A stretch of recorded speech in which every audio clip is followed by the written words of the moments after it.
Magandang araw po sa inyong lahat and welcome sa Usapang Tito Manny.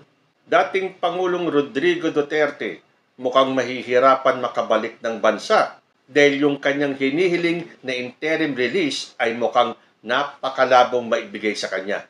Ano po ba yung interim release na yon? Ayon po dito kay Google, a judicial order that releases the accused from custody prior to trial. The release is unconditional unless the prosecutor shows cause to impose certain conditions. A judicial interim release cannot be granted for certain serious criminal offenses. For example, murder, mutiny, or treason. Ano ba ang kaso ni former president? Hindi ba murder? Kung susundin po yung nakasulat dito, hindi po maibibigay ang interim release kung ang iyong offense ay murder, mutiny, or treason. Ayon naman sa GMA News, ICC unlikely to grant Duterte an interim release. An International Criminal Court accredited lawyer stated on Monday that former President Rodrigo Duterte's request for interim release from the ICC is unlikely to be granted due to concerns that he poses a flight risk. Mahihirapan silang kumuha ng interim release, lalong-lalo na at flight risk si former president. Yan po ang sinabi ni Attorney Joel Butuyan, chairperson of the Center for International Law. Butuyan explained that if Duterte were granted release, he might refuse to return for court proceedings. And then, nandoon din yung possibility na ma-intimidate at ma-antagonize yung mga witnesses and matamper yung mga ebidensya laban sa kanya. Dagdag pa ni Butuyan.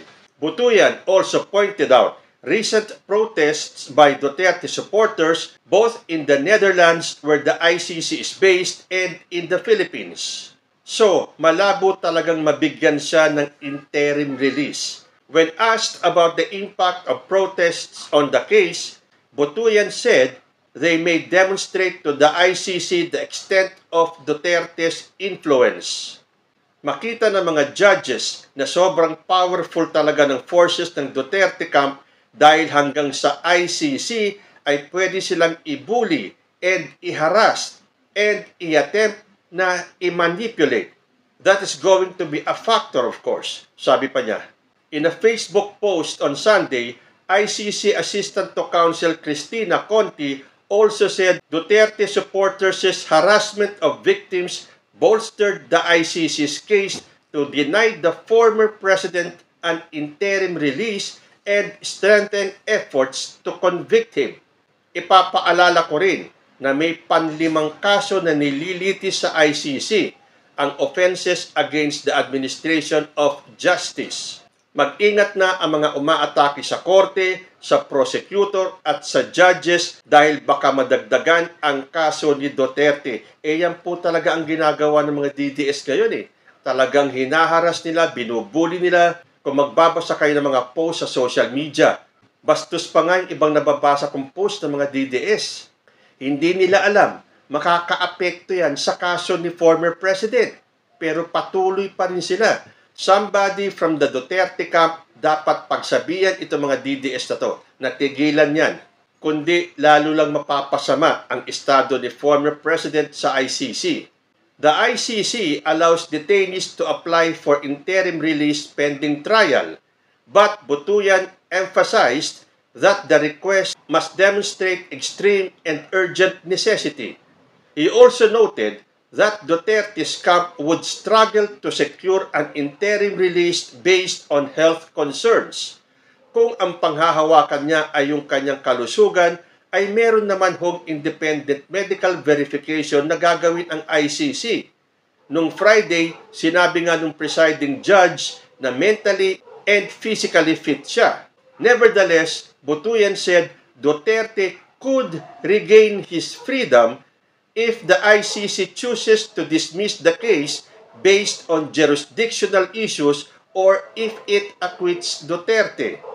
Duterte appeared before the ICC for the first time last Friday via video conference. He faces charges of crimes against humanity related to his administration's war on drugs. Yung susunod na hearing, set for September 23, will focus on the confirmation of these charges. Pero para mas maintindihan pa natin mabuti tungkol dito sa interim release na hinihingi ng kampo ni former President Rodrigo Duterte, panoorin po natin ang video ng aking paboritong lawyer vlogger na si Attorney Rene Bueno para makuha naman natin yung kanyang opinyon at yung kanyang paniniwala tungkol dito sa temporary release o interim release ni former President Rodrigo Duterte. At bago po tayo magpatuloy, pasyalan niyo po yung channel ni Attorney Rene Bueno at mag-subscribe na din po kayo sa kanya. Panoorin po natin si Attorney Rene Bueno. Ito pong muli ang inyong lingkod, si Attorney Rene Bueno. Bueno, for today's episode, we will be discussing a very important topic in relation to the case of the former President Rodrigo Roa Duterte. Palagay ko alam naman ng lahat ng Pilipino na ang ating dating Pangulo na si Rodrigo Roa Duterte ay inaresto several days ago, no, kapag paglapag ng kanyang eroplano galing sa Hong Kong. Ang Interpol po sa pakikipag-ugnayan sa ating Philippine National Police, CIDG and other law enforcement agencies ay inaresto na dahil sa complaint or reklamong crimes against humanity. At sa kasalukuyan nga, ang ating pong Pangulo ay nandiyan na sa detention facilities ng International Criminal Court sa The Hague, Netherlands, sa Europa. Sosyal ang ating presidente, doon magta-trial. So, recently, nung isang araw ay nagkaroon na ng first appearance ang dating Pangulo sa International Criminal Court sa harapan ng mga judges. At kinonfirm nga na siya nga si Rodrigo Roa Duterte, ang kanyang tunay na pangalan, middle name, last name or surname, ang kanyang kaarawan, saan siya pinanganak, ay kinonfirma mismo ng dating Pangulo sa harapan ng mga judges ng International Criminal Court. At after this first appearance with the ICC, ang kanyang pong mga abogado sa pangunguna ni dating Executive Secretary Salvador Medialdea ay nagpahayag na sila po ay magsasampa ng motion upang humiling sa mga hukom na magkaroon ng interim release, no, para kay Rodrigo Roa Duterte. At ayon naman sa dating spokesperson ay questionin daw nila ang jurisdiction of the International Criminal Court. At may nabanggit pa na this is almost similar to state kidnapping.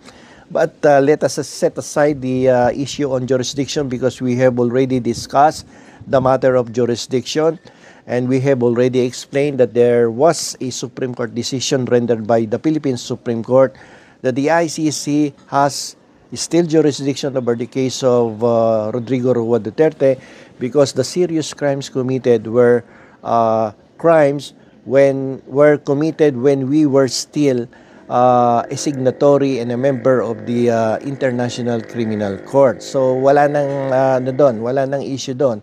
So let us discuss now the interim release because ito po ay isang napakainit na topic sapagkat yun nga ipinahayag ng kanyang abogado na sila po ay magsasampa ng isang motion upang hilingin sa hukuman ang temporary liberty of the former president. The interim release is actually a legal tool. It is a mechanism that would allow the accused or the suspect to have a temporary liberty pending his trial.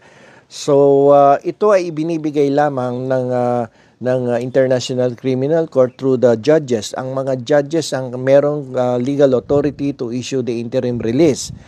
If they can find that there is a specific reason or exceptional circumstances, take note, there must be exceptional circumstances na makita dapat ng mga huwes sa International Criminal Court upang ang kahilingan upang magkaroon ng temporary liberty ang ating dating Pangulo ay ma-grant sa kanya. Ang tanong, ano ba itong mga exceptional circumstances na to? Ay isa sa pinaka-importante ay maipakita ng nagre-request for interim release na nagkakaroon na talaga ng deteriorating yung health ng akusado or ng suspect. Kumbaga, hindi kakayanin na umaten sa pagdilitis dyan sa International Criminal Court.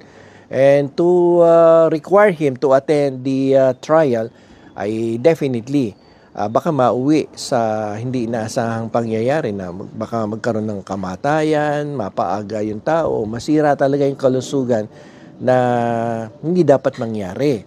So yan ang isa sa mga exceptional circumstances na dapat ipakita with evidence definitely, no? Na upang mapagbigyan ng kahilingan na magkaroon ng temporary liberty. At siguro yung iba kapag during the initial appearance with the ICC, gagawa na nga ng drama yung iba dyan ng mga akusado or suspect. Kapag tinanong pa lamang if kung ano ba ang iyong pangalan at saan ka pinanganak at ano ang iyong araw ng kaarawan, siyempre aarte na yan yung mga suspect at akusado dyan sa ICC. At ang delivery ng kanilang mga pananalita ay, ako po si Juan de la Cruz. No, parang papakita mo na kunyari nahihirapan ka ng huminga, no? At kapag pinagpatuloy pa yung paglilitis na yan, baka matigok ka. So that would form part of the evidence na ipakikita siguro ng mga suspect doon sa involved sa crimes against humanity. Pero ang problema dito kasi may sariling doktor ang International Criminal Court. At kung para sa kaalaman ng lahat, ang Netherlands at ang Europa as a whole ay itinuturing sa buong mundo na merong pinaka best healthcare, no, system diyan sa mga bansa diyan sa Europa. At hindi mo kailangan umuwi sa Pilipinas. Dahil dito ka uwi, the best na nga dyan yung healthcare sa Netherlands, sa Spain, sa Germany, no? Magaganda ang treatment diyan o pagtingin, no, pagdating sa pangkalusugang usapin. So baka hindi lumusot kapag yan ang iyong dinahilan. At kailangan mo ding maipakita sa mga huwes na kung ikaw ay bibigyan ng pansamantalang kalayaan, ay hindi ka magiging flight risk. Maliwanag yan sa kanilang rules. O kaya kung ikaw ba ay bibigyan ng pansamantalang kalayaan pending the trial of your case, hindi ka magiging risk or hindi ka magpo-pose ng danger doon sa mga testigo at doon sa mga taong nagsampa ng reklamo laban sa iyo. Hindi mo ba sila gagantihan? O hindi ka ba gagawa ng mga hindi ka nais-nais na aksyon upang busalan mo ang mga bibig ng mga testigo or takutin mo yung mga nagreklamong tao, no, diyan sa International Criminal Court? Kapag napakita mo na hindi mo naman gagawin yon, ay pwedeng pagbigyan ka. Kaya lamang medyo kung babasahin mo maigit naman talaga yung rules dyan sa Rome Statute. Kapag ikaw kasi inaakusahan nitong isa sa mga 4 core international crimes katulad ng war crimes, crimes against humanity, genocide, and crime of aggression, ang tsansa na mabigyan ka ng interim release ay napakaliit. Para kang pumapasok sa butas ng karayom, no? Lalong-lalo na kapag tiningnan yung history mo pagdating sa paggawa o commission of the crimes in the past when you were still a government official in your country of origin. So medyo parang malabo na mapagbigyan na mai-grant yung request mo for interim release. Kasi yung 4 na core international crimes niyan, pag diyan ka na akusahan, malabo pa sa mata ng 200 years old na maibigay yung motion mo for the issuance of interim release. At meron ako nabasang dating kaso na kung saan inakusahan ng isang lawyer ng ng presidente ng Kenya na si Ruto ba yun? William Ruto.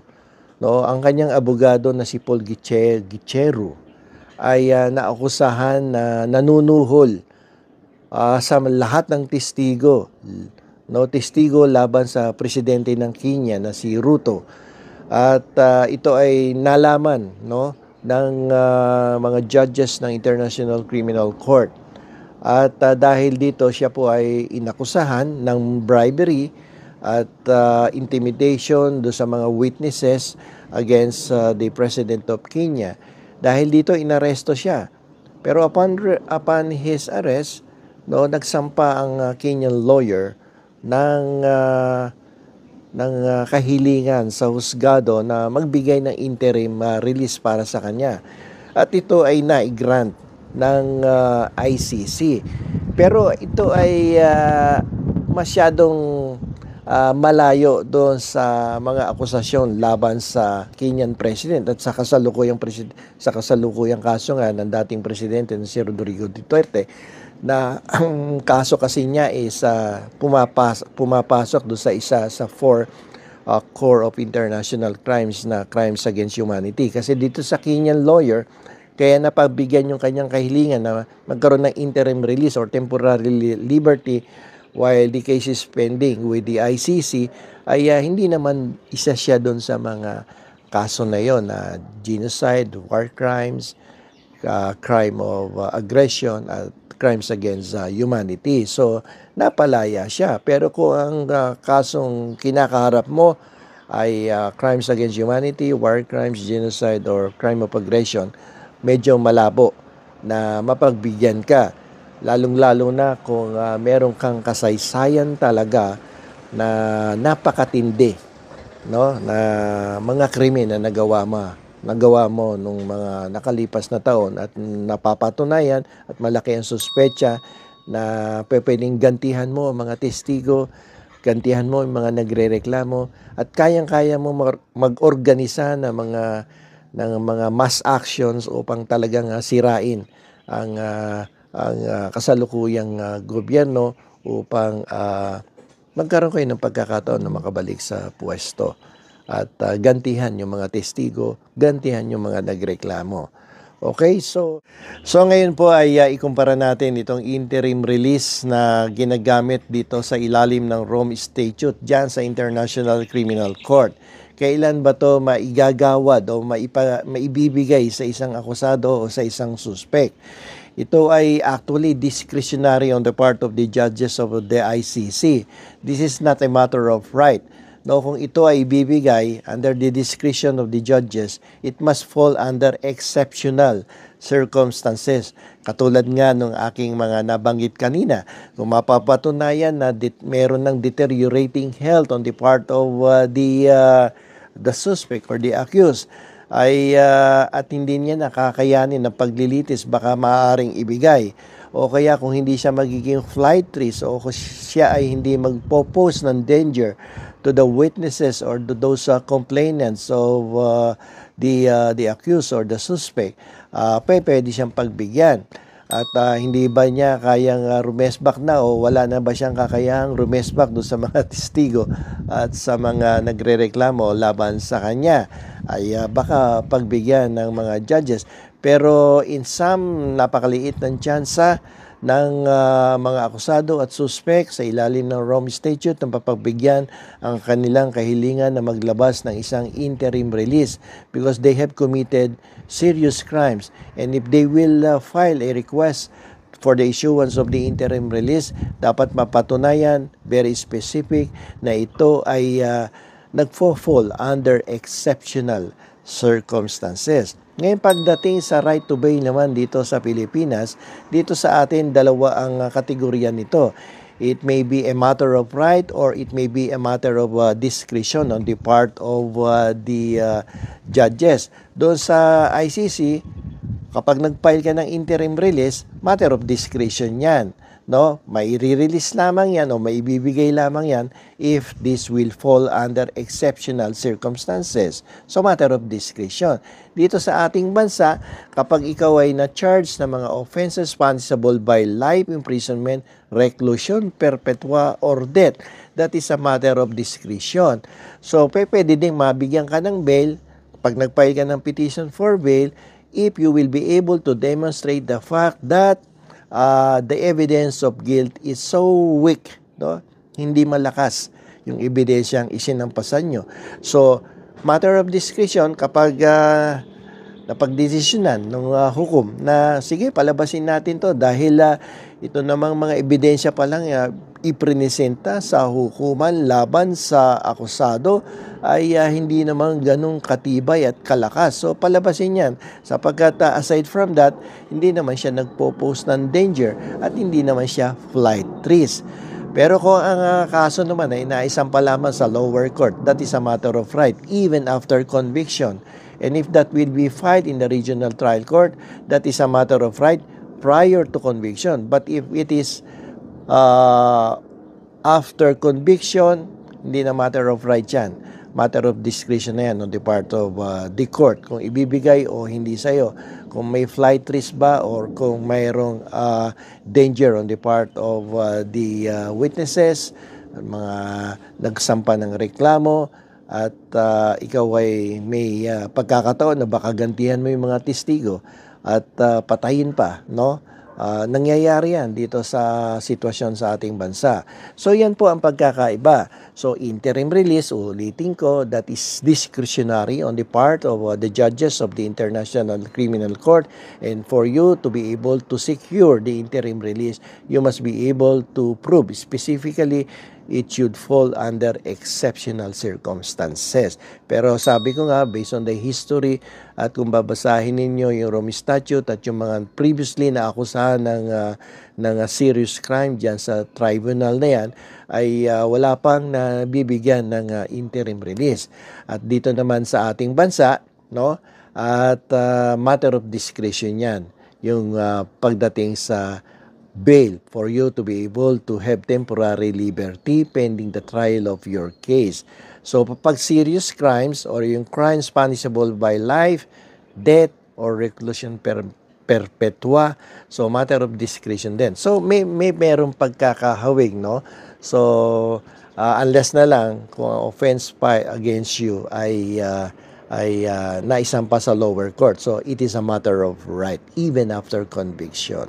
So, ayan. Sa binasa ko kanina na sinabi ni Atty. Butuyan at sa napanood natin na eksplanasyon ni Atty. Bueno, sa tingin ninyo, maibibigay kaya kay former President Rodrigo Duterte yung interim release o sadyang mahihirapan makakuha ng interim release si former President Rodrigo Duterte? Kayo po, ano ang masasabi ninyo? Comment lang po down below and I will see you in my next video. Diyos ti Agnina.